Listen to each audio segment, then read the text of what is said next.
Hi everyone, welcome to this video tutorial. This is outlining how to possibly structure a 10-mark outline and explain research methods question. We will be exploring some tips on how to structure your answer using the mark scheme and a student paragraph, and by practicing exam questions you should start to gain confidence and also impress your teachers by submitting some extra exam practice. So let's focus on the popular exam question on the exam, the outline and explain. So throughout the A-level papers there are 4 outline and explain questions, theory and methods on paper 1 and paper 3, and also on each of the topics that you'll be answering on paper 2. If you do need a reminder on the exam papers, check out the tutorial using the links below. So 10-mark outline and explain. 15 minutes to answer, 7.5 minutes per paragraph, 2 balanced paragraphs. It will always ask you for strengths, reasons, ways, effects, problems, and so on. Always look for the question hooks as well, because this question is requiring you to make a link between the two. So here is a basic or a generic mark scheme, and this is where you can see what you may need to do. So just focusing on the top band, you need to have good knowledge.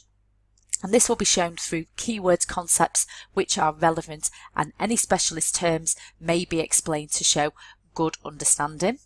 There will be 2 applications of relevant material, so linking to the question, and we will explain this in a bit more detail in a mo. And lastly, some appropriate analysis. So the best way to explain good structure in a 10-mark outline and explain is to explore what the question is actually asking you to do and understand where your marks will come from. So as with the longer questions, preparation before you start answering is the key to ensuring that you understand what the question is asking you to do. So as with any exam question, read the question once, read it again the second time, but this time underline the key words, the trigger words, any hooks that are placed within the question, and using 1 or 2 minutes out of the 15 minutes, give a brief plan. This will mean 2 things. You fully understand the separate parts of the question that you've got to write about, and as there are multiple ways of answering it, it means you can choose the 2 that you can write most about and show application between the 2 parts. So why underline? So underlining and highlighting focuses your attention to what the question is actually asking. So I make my students refer to them as Part A and Part B. These are the 2 parts of the question from 2 separate aspects of the specification that the examiner expects you to show application of knowledge. The aim here is to challenge you to apply your knowledge and show wider understanding rather than just learning the chunks of AO1.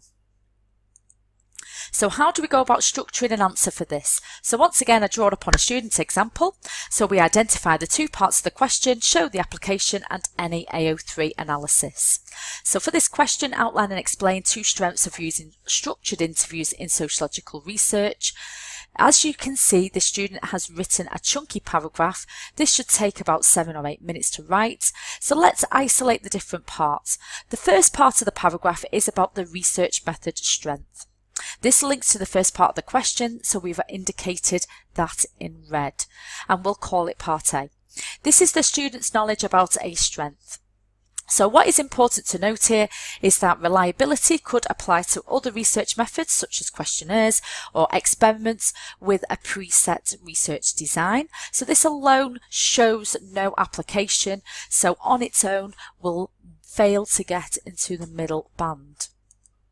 So this is where you are starting to get the marks, and this is where the student has shown the application, and we are moving ourselves into the middle mark band.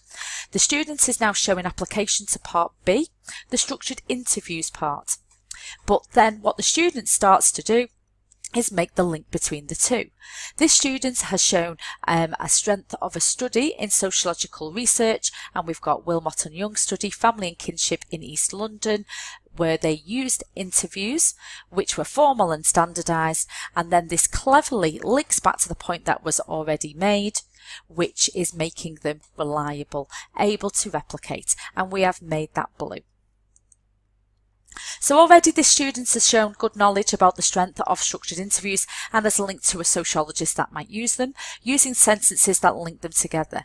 And this student cements that application by using that link back in the sentence so they could be asked in the same way each time, making them reliable. The student then ends this by adding a final piece of analysis as they have digged in further, and they state further knowledge linking to other related strengths, such as being easy to analyse, quick to conduct, a practical strength, and adding a final link to the positivist and why that type of sociologist would use that research method of structured interviews to meet their main goal of reliability. So now you can see how you could structure the paragraph.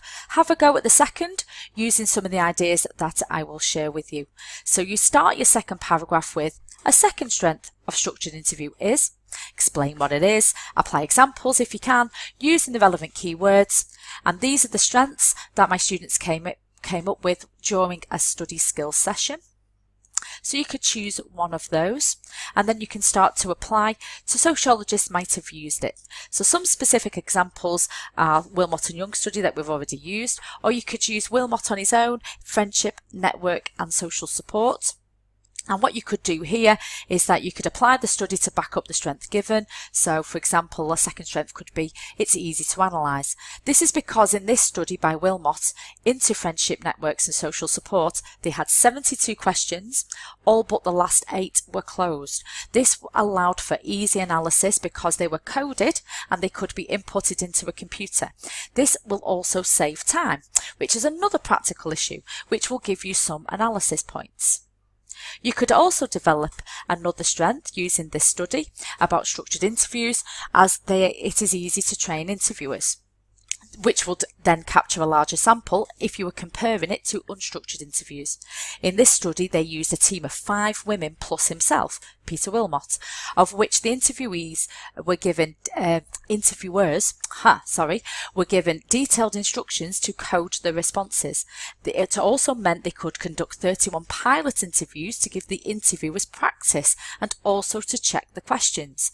You could add the analysis by questioning the impact of using mainly female interviewers, and also the reliability. For example, how could you be sure that each interviewer conducted the interview in exactly the same way every time?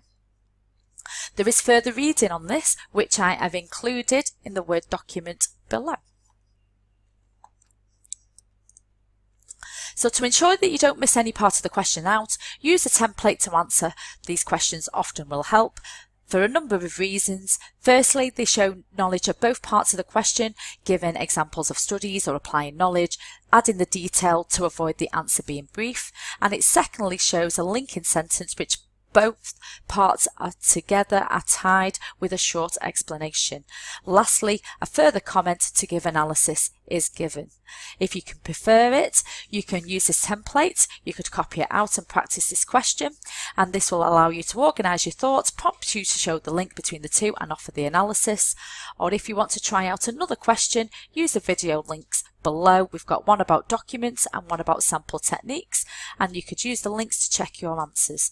So overall, when answering a 10-mark outline and explain, remember to show good AO1 knowledge of both parts of the question, show how Part A links or affects Part B, and then offer a further explanation analytical point to end. Massive thank you for watching as always. If you have found it useful, please click like. Any questions or comments, please pop them below and have a go at some of the other 10 markers. There is also links to other areas of research to help you stretch your understanding of the research methods. And once again, have a great evening, a massive thank you for listening and have a great day.